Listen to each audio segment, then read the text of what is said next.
Subaru has finally given the Crosstrek more power and off-road capability. We put Subaru's newest crossover to the test on this episode of Driving Sports TV. The Subaru Crosstrek has been a huge success for the brand, dominating the small crossover segment and forcing other companies to up their game. But even in light of this success, many buyers will admit the standard 152 horsepower 2-liter boxer just really wasn't enough to make the Crosstrek as great of a car as it could have been.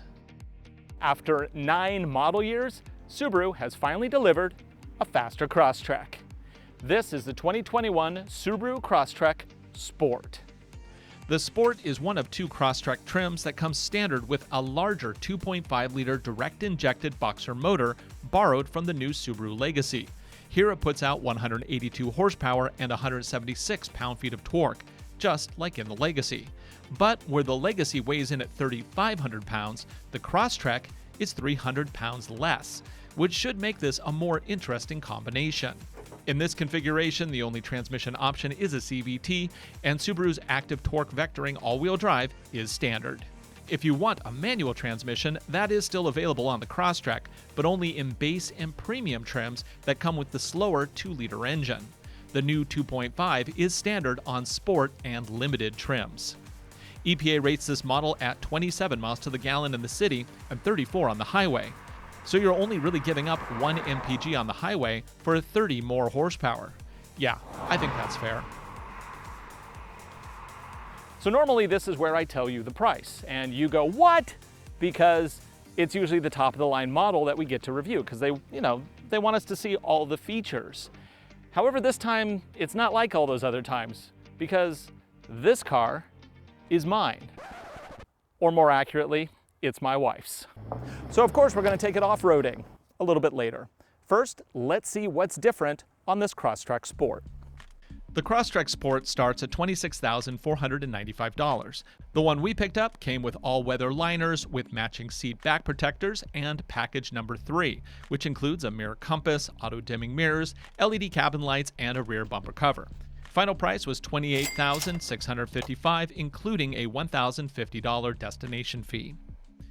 All 2021 Crosstrek models get new wheels, a revised front and tail, and an updated EyeSight cruise control system with lane centering. Exclusive to the Sport trim is Dual Function X Mode, the first time it's been offered on a Crosstrek. This adds a deep snow and mud setting like we also have on our long-term Onyx XT press car. All other trims get single dirt and snow modes. The seats are covered with water-repellent StarTex material with yellow contrast stitching. The Sport also gets fake carbon fiber accents, a gauge cluster with a color LCD, and an LED gate light.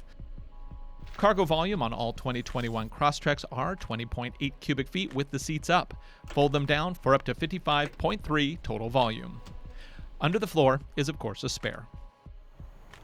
The second row is perfectly fine for a full-size adult. I'm 6'1", I got plenty of leg room, plenty of headroom. Now, my kids angled to get something with vents, heated seats, and massage units.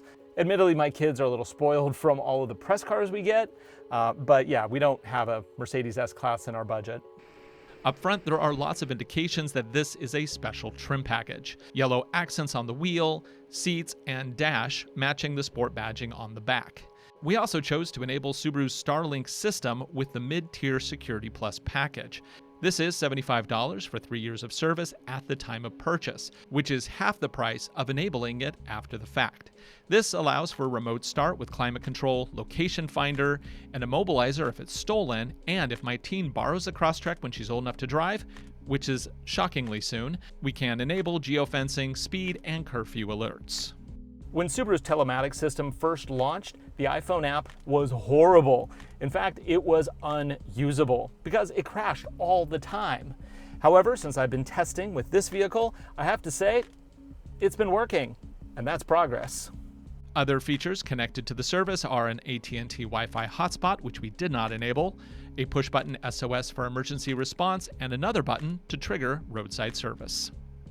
Subaru's EyeSight system is standard. This provides collision mitigation, lane departure warning, and an updated for 2021 adaptive cruise control system, which we'll be testing later in the video. SI drive is here with intelligent and sport throttle mapping modes. Paddle shifters allow you to row your own with an 8-speed manual override mode.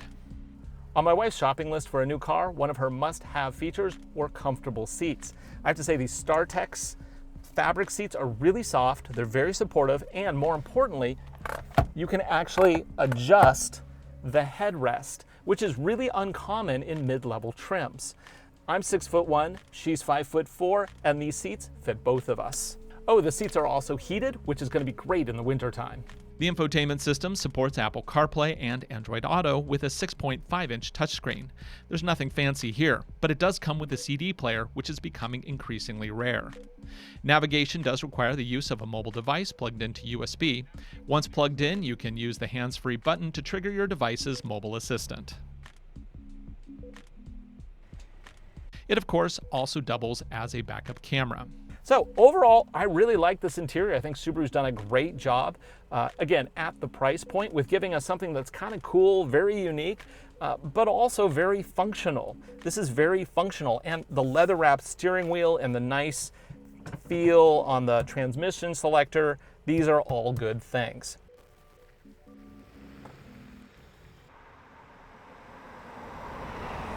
A really nice thing about the Sport trim is that it also comes with adaptive cruise control courtesy of the EyeSight system. And this has been upgraded for 2021.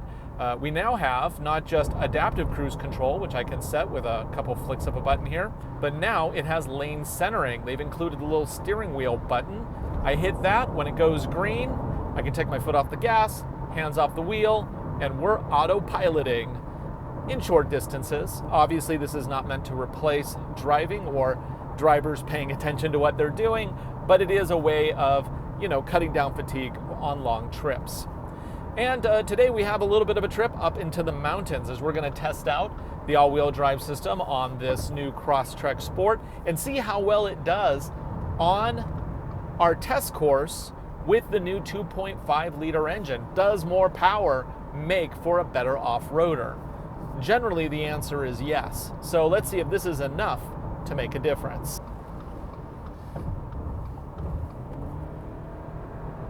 Actually, it's got a little spunk over 60 even, which is kind of surprising. I mean, 182 horsepower really isn't a lot, but in the case of this car on the freeway, it really makes it so much more enjoyable to drive. Even going up a hill at 60 miles an hour, I have a little scoot to get me to 80. I really like the whole layout of the inside of this car. Of course, as I said before, the seats are super comfortable. The yellow contrast stitching, I like it with how thorough they were. It's on the seats, it's on the wheel, it's accent piece here, it's on the gauge clusters, and probably not intentional, but it also matches one of the highlighted little error messages that you get up in the screen.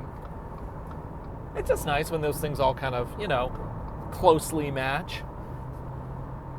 I like this. With the auto steer, I can do hand gestures while talking. On the freeway, driving for several miles, mostly level, I did get about 33.5 miles to the gallon according to the onboard computer, which is, right where it's supposed to be. That's good. Oh, I love that punch right when we launch. And of course, there's no turbo, so power comes on very quickly. It really is it's really waking the car up.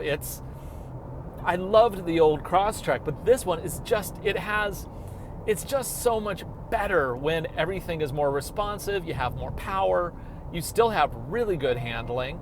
Of course, you have SI drive. If you want to have a more aggressive throttle, you can do that.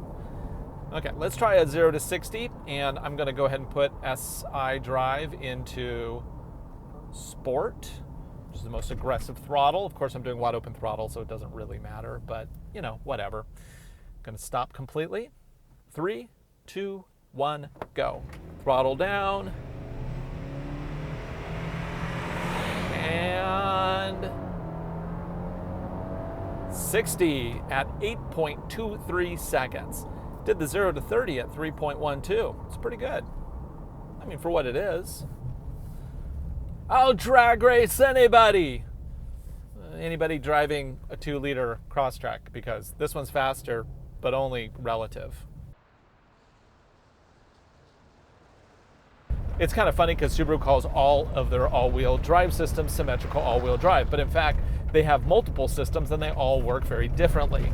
This one uses the system called active all-wheel drive, which is the same one that you'll find on any CVT-equipped modern Subaru outside of the WRX and WRX STI models. This one has a nominal split of 80 to the front, 20 to the back, but even the slightest tip into the throttle and you're looking at up to 50% of power all the way to the back wheels. It really makes a very predictable and useful system.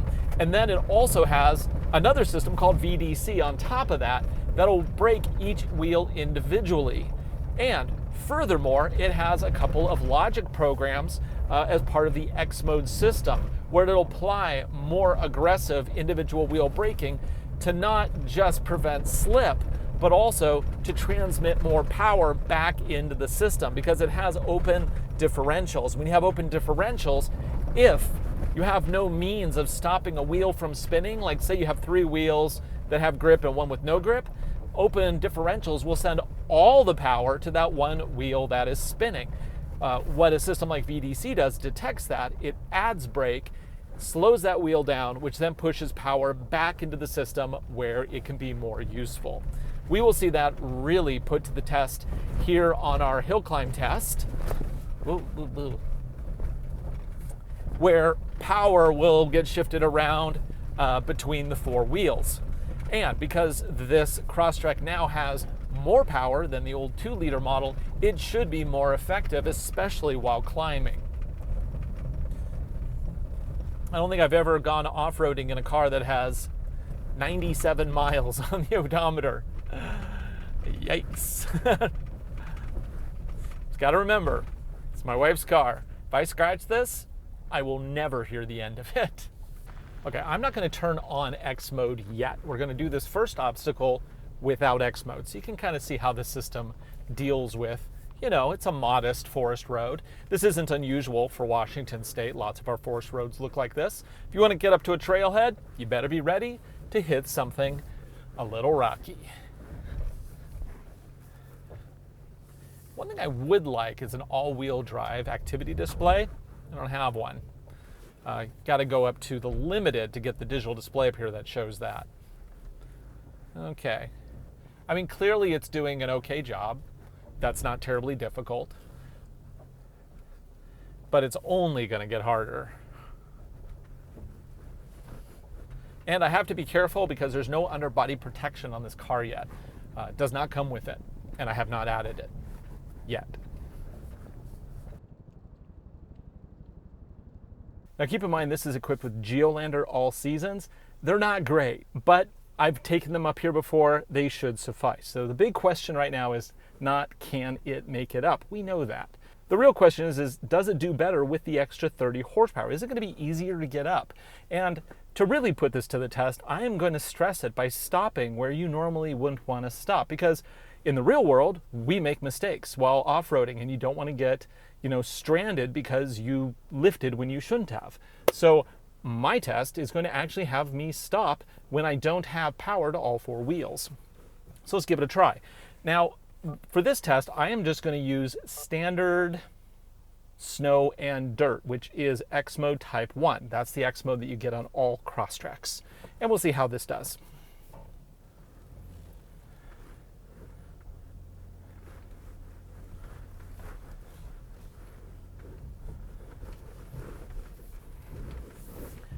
Now, the good thing about pretty much all Subarus is they have 8.7 inches of ground clearance, which is perfect for stuff like this. I don't really have to worry about my nose getting ripped off because I have a pretty good approach angle. I also don't have to worry about getting hung up on anything. It really is a vehicle meant for this kind of a situation.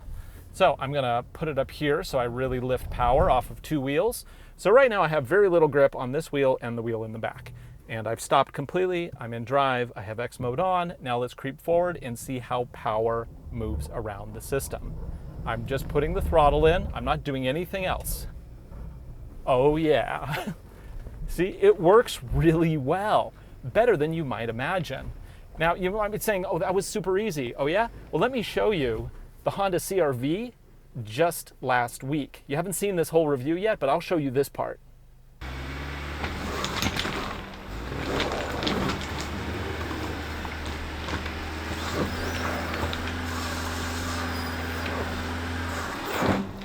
Okay, see, that's what you get without a system like X Mode.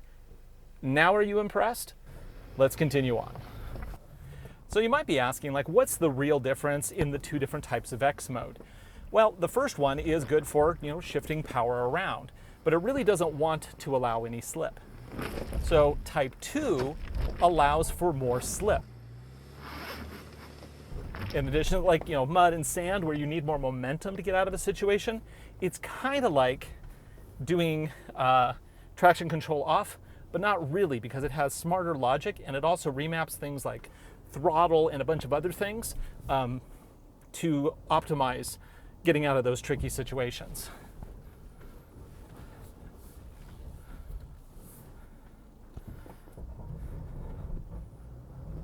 Nice, yeah. Okay, getting into a situation and then getting out again. Okay, that is certainly 2 wheels on the ground. Nice. The naysayers for Subaru CVT systems say, oh, well, when you're on an incline and you only have like 1 wheel on the back that's touching, well, the system just doesn't work. Let me demonstrate. Throttle in. I'm not doing anything, I'm just throttling.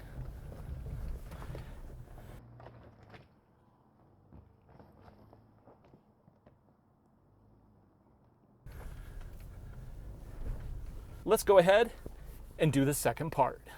This is more challenging because it's a lot of back and forth action where I'll have grip only on 2 wheels and it'll keep changing between the wheels. So I never really do get all 4 wheels down until I get to the very top.